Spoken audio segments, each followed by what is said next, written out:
Morning बच्चों, मैं यार Patel sir chemistry teach class में आपका वेलकम है। हम लोग पिछले क्लास में देखे थे परमाणु के बारे में देख लेते थे। ये 11 जो 11वीं में है वो बच्चे विशेष करके इसको देखेंगे, और ये तो सबके लिए है, ऐसा नहीं है, 12वीं वालों के लिए भी है। तो 11वीं वाले बच्चे जो लाइन टू लाइन क्लास में बने हैं, पहला वीडियो अपलोड कर दिया गया था, परमाणु बस में उस दिन किया थे। तो परमाणु जो होता है उसके बारे में हम लोग डिस्कस किए थे। अब जस्ट हम आगे परमाणु को डाल्टन के परमाणु सिद्धांत के द्वारा हम समझेंगे। तो डाल्टन का परमाणु सिद्धांत क्या है उसको देखते हैं। तो यहाँ पर क्या देखने वाले हैं, डाल्टन के परमाणु सिद्धांत।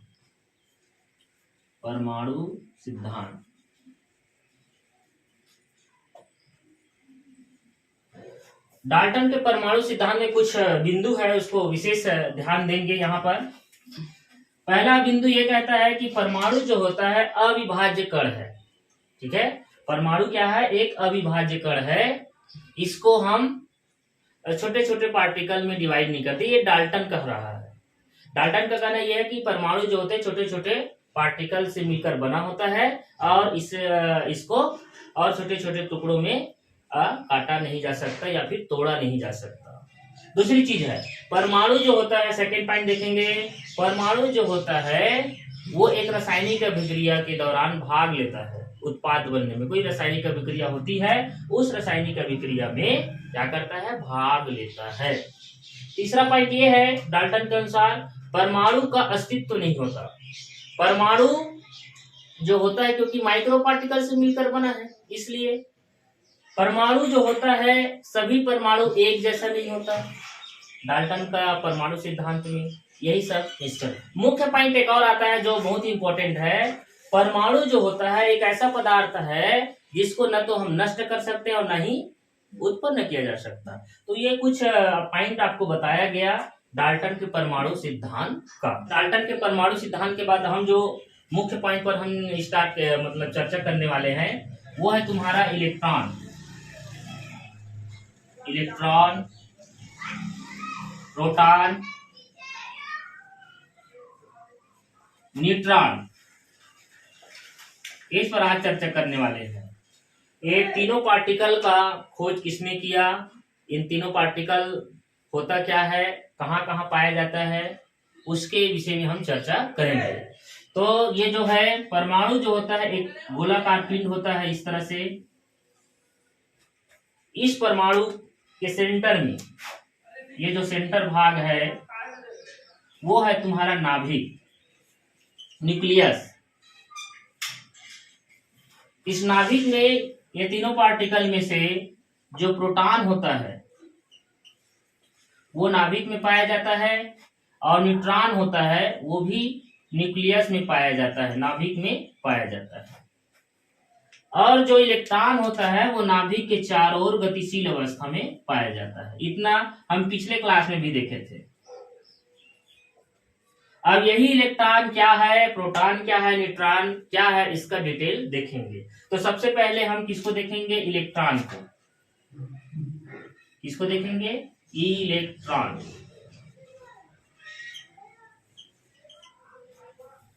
इलेक्ट्रॉन में पहला आता है तुम्हारा कि इलेक्ट्रॉन को हम ई से रिप्रेजेंट करते हैं। किससे करते हैं, ई से रिप्रेजेंट किया जाता है, ई से दर्शाते हैं। इलेक्ट्रॉन को ई से दर्शाया जाता है। इलेक्ट्रॉन के बारे में यदि लिखना है तो इलेक्ट्रॉन जो होता है किस परमाणु के नाभिक के चारों ओर गतिशील अवस्था में पाया जाता है, सेकेंड पॉइंट।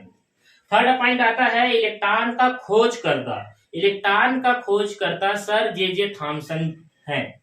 ठीक है, कौन किया है इसका खोज, सर जे थॉमसन ने। अब इस इलेक्ट्रॉन का आवेश भी होता है, तो आवेश जो होता है कुछ इस तरह से ये आवेश पाया जाता है। इलेक्ट्रॉन का क्या, द्रव्यमान। तो इलेक्ट्रॉन का जो मास होता है वो 9.1096 इंटू 10⁻⁻31 होता है। ये अभी नीट में आया था जी एग्जाम में, अभी 2023 में अभी नीट जो पेपर हुआ है उसमें एक पॉइंट ये था कि इसका द्रव्यमान क्या होता है, ये सब आया था। इसलिए इस वैल्यू को 2 बार 3 बार देखोगे तो याद हो रहेगा ही।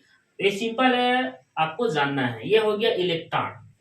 इलेक्ट्रॉन ऋणावेशित कण होता है, यह नाभिक के चारों तरफ घूमता है, इलेक्ट्रॉन का भी आवेश होता है, इलेक्ट्रॉन का भी द्रव्यमान होता है। इसका जो खोज करता है वो कौन किया था भाई? सर जे थॉमसन ने किया था। ठीक है, अगला जो होता है दूसरे पार्टिकल में आ जाओ। दूसरा पार्टिकल का नाम है प्रोटॉन। प्रोटॉन के बारे में भी देख लेते हैं। प्रोटॉन क्या है? प्रोटॉन, तो प्रोटॉन जो होता है उसके लिए देखें तो प्रोटॉन का जो खोज किया है, प्रोटॉन का जो खोज करता है, प्रोटॉन का खोज करता जो होता है गोल्डस्टीन होता है। गोल्डस्टीन ने इसका खोज किया था। उनका कहना है कि प्रोटॉन जो होता है वो नाभिक में पाया जाता है, लेकिन नाभिक में किस रूप में पाया जाता है? तो अगला जो आता है ये देखो, ये जो होता है नाभिक में धनावेशित, धन आवेश के रूप में पाया जाता है। इस रूप में धन आवेश के रूप में पाया जाता है। तीसरा पॉइंट इसमें यह है कि इसका भी क्या होता है? आवेश होता है। जिस तरह से इलेक्ट्रॉन का आवेश होता है उसी तरह से इसका भी आवेश होता है। इसका जो आवेश होता है उसको मैं लिख देता हूं यहां पर 1.602 10 की पावर -19 यानी 19 होता है कूलाम प्रति ग्राम में, कूलाम प्रति ग्राम। ठीक, ठीक उसी तरह से ये हो गया उसका आवेश का वैल्यू। और इसका क्या होता है? द्रव्यमान भी होता है। प्रोटॉन का द्रव्यमान भी होता है। तो प्रोटॉन का द्रव्यमान को याद रखेंगे। प्रोटॉन का जो द्रव्यमान होता है वो होता है 1.672 10 की पावर -27। ठीक है, और ये रहेगा तुम्हारा ग्राम में या मोल में। दूसरी चीज ये जो है वैल्यू है, आप इसको किलोग्राम में करेंगे, किलोग्राम में ये रहेगा तुम्हारा, या मोल में, क्योंकि पदार्थ का जो यूनिट होता है वो क्या होता है? मोल होता है। इसका जो द्रव्यमान एटॉमिक मास यूनिट में भी पूछा जाता है एग्जाम में। तो एटॉमिक मास यूनिट में प्रोटॉन का वैल्यू क्या होगा उसको भी तो ये याद रखेंगे 10072। इस तरह से इस वैल्यू को भी याद रखेंगे। AMU का एटॉमिक मास यूनिट, इसका फुल फॉर्म। ठीक है, तो इस तरह से है। पुनः एक बार, प्रोटॉन जो होता है धनावेशित कण होता है। प्रोटॉन का खोज गोल्डस्टीन ने किया था। इनका भी आवेश होता है, इनका भी द्रव्यमान होता है जी। ठीक, चलो अब अगला इलेक्ट्रॉन और प्रोटॉन तो हो गया तुम्हारा। अब देखते हैं न्यूट्रॉन के बारे में। न्यूट्रॉन,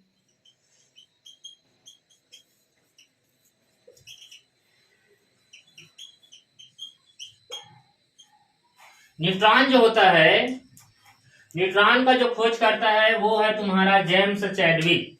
किसने किया है? जेम्स चैडविक ने इसका खोज किया है।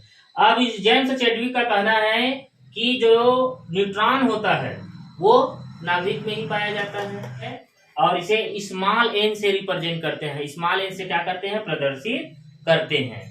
दूसरी चीज, यह जो होता है इसके ऊपर कोई आवेश नहीं होता, इनका आवेश 0 होता है, यानी ये उदासीन होता है, न्यूट्रल होता है। यह क्या होता है? न्यूट्रॉन उदासीन होता है। लेकिन इसके ऊपर तो आवेश तो नहीं होता, बट द्रव्यमान पाया जाता है। यह जो होता है इनका द्रव्यमान प्रोटॉन से थोड़ा से कुछ रति मात्रा ज्यादा होता है। इसका द्रव्यमान का जो वैल्यू है उसको यहाँ लिख रहा हूं 1.6। इसका वैल्यू क्या बताया हूं? 1.6। इसके आगे थोड़ा से, जैसे प्रोटॉन में लिखे तो उससे थोड़ा से ज्यादा यहाँ पर लिखना है, 747 और लिख देना भाई, इनटू बाकी जो वैल्यू यहाँ का वही रहेगा 10 की पावर 27 kg, माइनस में रहेगा ना, 10 की पावर -27 kg में रहेगा। अब इसी को कहीं एटॉमिक मास यूनिट में AMU मिले, एटॉमिक मास यूनिट मिले तो 1.008, क्या बताया हूं? 1.008 इसका रहेगा। ठीक है, चलो अगला हमने जस्ट देखे इलेक्ट्रॉन, प्रोटॉन, न्यूट्रॉन हो गया है। इसके बाद जो आता है अगला टॉपिक है वो है परमाणु संख्या। परमाणु संख्या, परमाणु संख्या, एटॉमिक नंबर, एटॉमिक नंबर।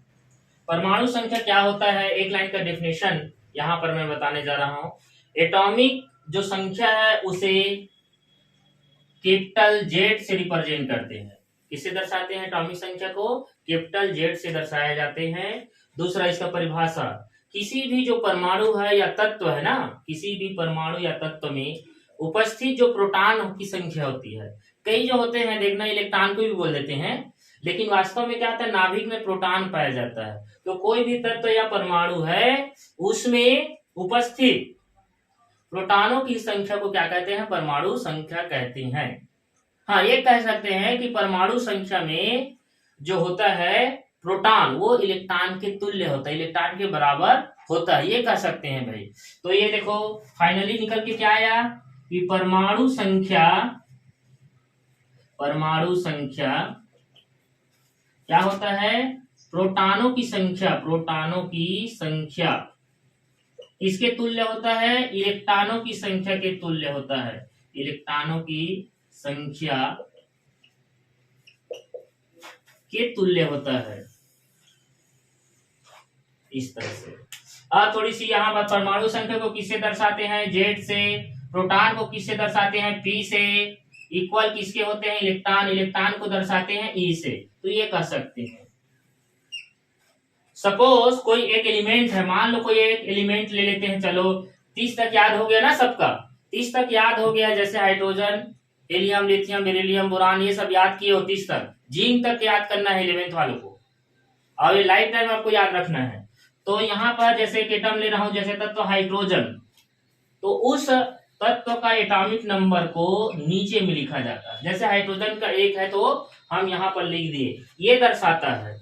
अब ये कोई पूछेगा कि इसमें इलेक्ट्रॉन कितना है, तो इलेक्ट्रॉन 1, प्रोटॉन पूछेगा 1, क्योंकि जितना प्रोटॉन रहेगा उतना ही क्या रहता है? इलेक्ट्रॉन। तो ये हो गया तुम्हारा। उसी तरह से जैसे मैंने सोडियम का याद किया है 30 तक, तो सोडियम के इसके बाजू में मैं लिख दूंगा 11। कोई पूछेगा इलेक्ट्रॉन कितना है, तो 11, प्रोटॉन कितना है, तो अभी से क्या होगा? 11। ठीक है, चलो अगला जो है आ रहा है आपका परमाणु द्रव्यमान देखेंगे भाई। एटॉमिक मास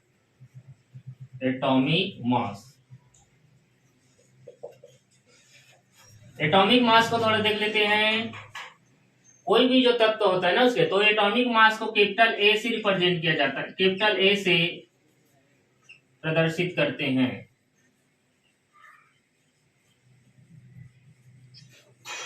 कैपिटल ए से प्रदर्शित करते हैं। इसका एक लाइन का परिभाषा है, जो कोई भी तत्व या परमाणु, किसी भी तत्व या परमाणु में उपस्थित प्रोटॉन और न्यूट्रॉन के योग को ही हम क्या कहते हैं? उसके तुल्य को परमाणु द्रव्यमान कहा जाता है। तो उसमें कंफ्यूज नहीं होंगे।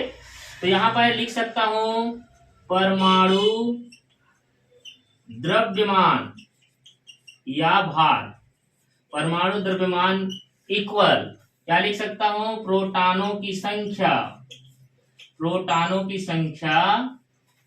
प्लस न्यूट्रॉनों की संख्या, ये दोनों के योग के तुल्य को क्या कहते हैं? परमाणु द्रव्यमान कहते हैं। तो ये इस तरह से परमाणु द्रव्यमान को किससे दर्शाते हैं बताया? ए से। तो ए इक्वल प्रोटॉनों की संख्या को किससे दर्शाते हैं भाई? पी से, प्लस न्यूट्रॉनों की संख्या को स्मॉल एन से बताया हूं, इस तरह से लिख सकते हैं। अब देखेंगे सपोज कोई एक तत्व को इमेजिन करते हैं, चलो एक सोडियम बताया था, सोडियम का संकेत क्या होता है? Na, इस तरह से। अभी सोडियम में यहाँ पर नीचे में हमेशा लिखेंगे वो क्या दर्शाता है? परमाणु संख्या को, लेकिन द्रव्यमान हमेशा ऊपर में लिखा जाता है। जैसे हम रट्टा मारे हैं तो इसका जो द्रव्यमान होता है वो कितना होता है? 23। अब इसमें आपको क्या करना है? इलेक्ट्रॉन, प्रोटॉन और न्यूट्रॉन, ये तीनों चीज को निकालना है। तो तीनों चीज को निकालेंगे तो कैसा होगा?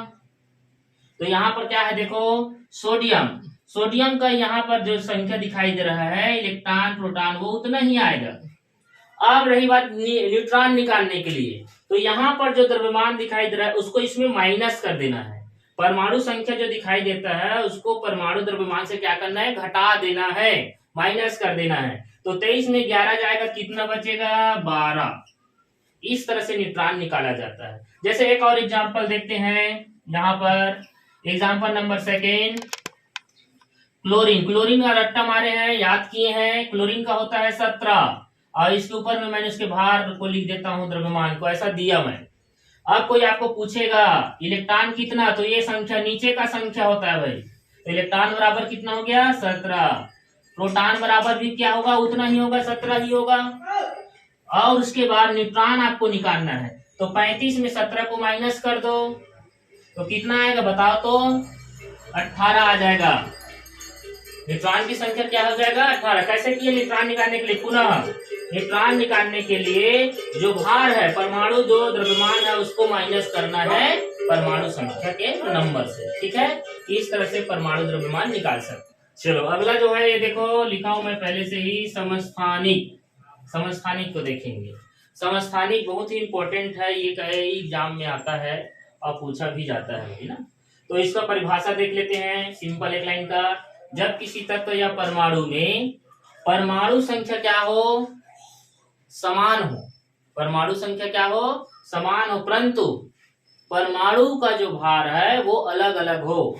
एक बार पुनः, जब किसी परमाणु या तत्व में परमाणु संख्या क्या हो, अलग अलग हो, परंतु परमाणु भार क्या हो, आपका समस्थानिक कहलाता है। इस घटना को क्या कहते हैं, समस्थानिक। एग्जाम्पल के लिए जैसे देखेंगे हाइड्रोजन।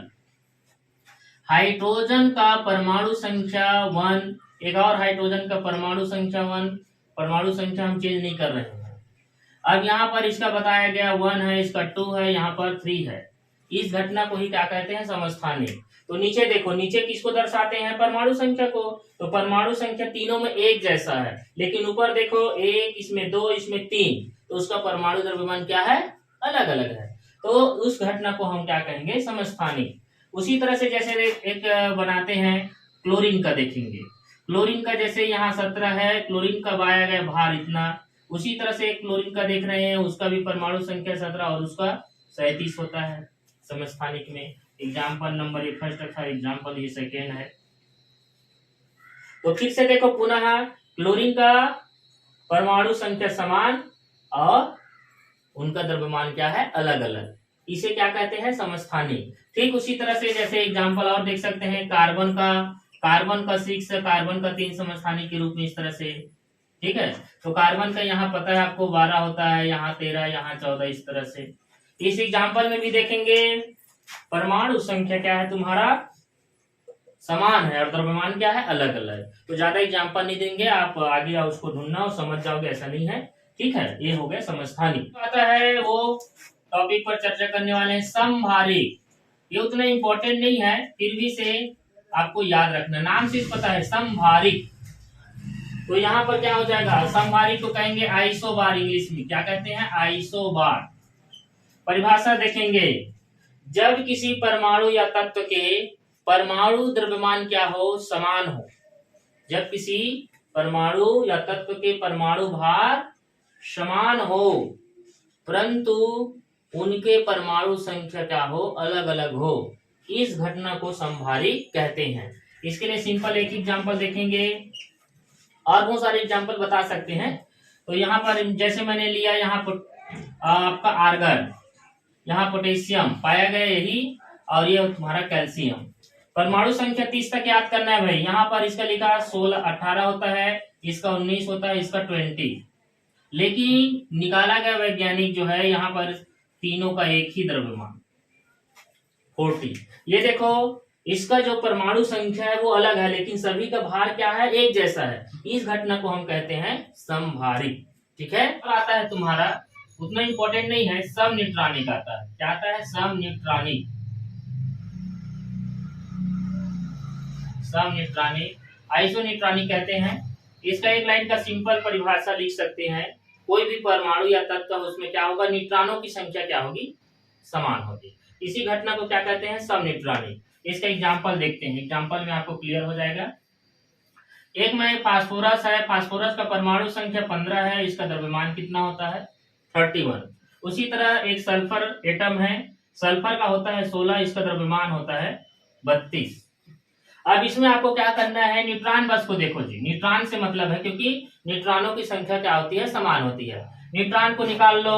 न्यूट्रॉन निकालने का ट्रिक बताया था, ऊपर वाले से इसको माइनस करना है, द्रव्यमान में परमाणु संख्या को घटा देना है। तो 31 में 15 जाएगा, कितना बचेगा 16। 32 में 16 जाएगा तो बचेगा, तो देखो दोनों का जब हमने न्यूट्रॉन निकाला तो दोनों का न्यूट्रॉन क्या है तुम्हारा, समान आया। ऐसे और बहुत सारे एग्जाम्पल है, एग्जाम्पल नंबर ले सकते हैं, और जैसे पूछना रहेगा तो और बता देंगे। ये एग्जाम्पल में न्यूट्रॉनों की संख्या समान है। तो अगला एक और टॉपिक है, ये इंपॉर्टेंट है, वो है सम इलेक्ट्रॉनिक। सम इलेक्ट्रॉनिक का परिभाषा एक लाइन का देखेंगे, जब किसी तत्व या आयन, यहाँ पर एक नया शब्द आ गया आयन, आयन को जानना है। तो जब किसी तत्व या आयन में या आयनों में उपस्थित इलेक्ट्रॉनों की संख्या क्या हो, समान हो, बराबर हो, उस घटना को क्या कहते हैं, सम इलेक्ट्रॉनिक कहते हैं। अब इसमें एक नया चीज आया है, परमाणु तो जानते ही, आयन शब्द आया है। आयन का मतलब क्या होता है, चार्ज का मतलब क्या होता है, आयन को और क्या कहते हैं, चार्ज कहते हैं, आवेश कहते हैं। क्या कहते हैं, आवेश। तो आवेश या आयन दो तरह से होता है, एक होता है धनात्मक, क्या होता है, धनात्मक होता है, धनात्मक को प्लस से रिप्रेजेंट करेंगे, और एक होता है तुम्हारा ऋणात्मक, माइनस होता है। तो धनात्मक जो होता है इलेक्ट्रॉन के निकालने से बनता है, इलेक्ट्रॉन के त्याग करने से बनता है, त्यागने से। और ऋणात्मक जो होता है इलेक्ट्रॉन के ग्रहण करने से बनता है। सीधी सी बात है, एक प्लस देखेंगे तो एक इलेक्ट्रॉन निकाल देंगे, दो प्लस मतलब दो इलेक्ट्रॉन निकल रहा है, ये समझना है। और जैसे ही माइनस ऋणात्मक देखे, 1 माइनस मतलब एक इलेक्ट्रॉन जुड़ रहा है, 2 माइनस मतलब 2 इलेक्ट्रॉन जुड़ रहा है, ये आपको याद रखना है। ठीक है, इलेक्ट्रॉन क्यों त्यागा जाता है, क्यों ग्रहण किया जाता है, उसका अगला वीडियो हम बनाएंगे तो होगा। अगला उदाहरण देखते हैं, एग्जाम्पल में एटम लेना है और आवेश वाला लेना है। तो चलो एटम मैंने लिया, ये एक एटम, इसके ऊपर आवेश नहीं है। अब एक परिभाषा में आया था आयन या आवेश, तो एक मैंने चलो सोडियम प्लस ले लिया और एक माइनस वाला ले लिया, क्लोरीन माइनस। तो मैं बताया यहाँ इलेक्ट्रॉन निकालना है, तो परमाणु संख्या जिसको पता है वो इलेक्ट्रॉन निकाल सकता है। इसका परमाणु संख्या 10 होता है तो 10 उसका इलेक्ट्रॉन पाया जाएगा, सही है। अब सोडियम का परमाणु संख्या 11 होता है, लेकिन 11 तो हो रहा है, प्लस देखेंगे तो एक इलेक्ट्रॉन निकाल देंगे, तो इसका वास्तव में इलेक्ट्रॉन कितना है 11, लेकिन प्लस देखेंगे तो एक और निकाल दो, तो बचा कितना आपका 10 इलेक्ट्रॉन। उसी तरह से फ्लोरीन का क्या होता है, परमाणु संख्या 9 होता है, तो इसका परमाणु संख्या कितना होता है 9। अब 9 देखेंगे और माइनस को देखना, तो 9 में एक को जोड़ देना जी, माइनस 2 रहता माइनस, इस तरह से जैसे ये 10, उसका परमाणु संख्या के इलेक्ट्रॉन कितना हो गया 9, और माइनस देखेंगे तो एक और, जैसे एक और ले लेते एग्जाम्पल, ऑक्सीजन के ऊपर 2 माइनस दिखाई दे रहा है। अब ऑक्सीजन का परमाणु संख्या कितना होता है 8, तो 8 में 2 जोड़ दो तो कितना हो जाएगा 10 इलेक्ट्रॉन। तो इन सब का इलेक्ट्रॉन कितना आया, सेम आया, इसलिए सम इलेक्ट्रॉनिक का पालन करता है। ठीक, जैसे सम इलेक्ट्रॉनिक से एक प्रश्न आया 2021 में आया था जी। प्रश्न देखो टॉपिक जो है एकदम इजी है, जो हम आज चैप्टर पढ़ाने वाले इजी, लेकिन ये देखो नीट में आ गया है ये 2021 में। प्रश्न देखेंगे, आयनों के निम्नलिखित युग्म कुछ जोड़े के रूप में दिया गया है, उसमें से कौन एक सम इलेक्ट्रॉनिक युग्म नहीं है। प्रश्न को ध्यान से देखेंगे, यहाँ पर प्रश्न किया है सम इलेक्ट्रॉनिक नहीं है। अब सम इलेक्ट्रॉनिक का मतलब समझ गए हो, सम इलेक्ट्रॉनिक का मतलब क्या होता है, इलेक्ट्रॉन क्या होता है, परमाणु या तत्व में आयनों की संख्या हो, मतलब इलेक्ट्रॉनों की संख्या जो है वो समान होती है। तो ये देखो, चलो हम इसमें निकालेंगे, पहले ऑप्शन को चेक करके देखते हैं। एमएन मैग्नीज जो होता है वो होता है 25, मतलब 25 होता है इसका परमाणु संख्या। तो 25 में से, यहाँ पर चलो समझा रहा हूँ, ये 25 है, इस 25 में से प्लस देखेंगे तो निकाल देना है, 2 प्लस मतलब 2 इलेक्ट्रॉन निकाल दो, तो इलेक्ट्रॉन बचा कितना 23 इलेक्ट्रॉन। उसी तरह से ये आयरन है, आयरन का कितना होता है 26 होता है परमाणु संख्या। अब 3 प्लस दिखाई दे रहा है, 26 में 3 निकालेंगे तो कितना 23। इसी तरह से दूसरे ऑप्शन को देखते हैं, आयरन यहाँ पर फिर से है, आयरन का कितना होता है 26, 26 में से 2 प्लस दिखाई दे रहा है, 2 निकाल दो, कितना बचेगा 24 इलेक्ट्रॉन। Mn का तो अभी जस्ट देखे हैं, मैग्नीज का 25 होता है। 25 में 2 प्लस दिखाई दे रहा है ना, ये 2 प्लस, तो यहाँ कितना आ जाएगा, 2 निकाल दो, 23 इलेक्ट्रॉन। ऑक्सीजन का परमाणु संख्या 8 होता है। अब यहाँ जो चार्ज दिखाई दे रहा है वो माइनस है भाई, तो माइनस जुड़ेगा, तो 8 में 2 माइनस को जोड़ दोगे कितना इलेक्ट्रॉन, 10 इलेक्ट्रॉन। क्लोरीन का परमाणु संख्या कितना होता है, 9, माइनस दिखाई दे रहा है 1, तो ये जो है इसमें 9 में एक और जोड़ दो तो कितना हो जाएगा, 10 इलेक्ट्रॉन।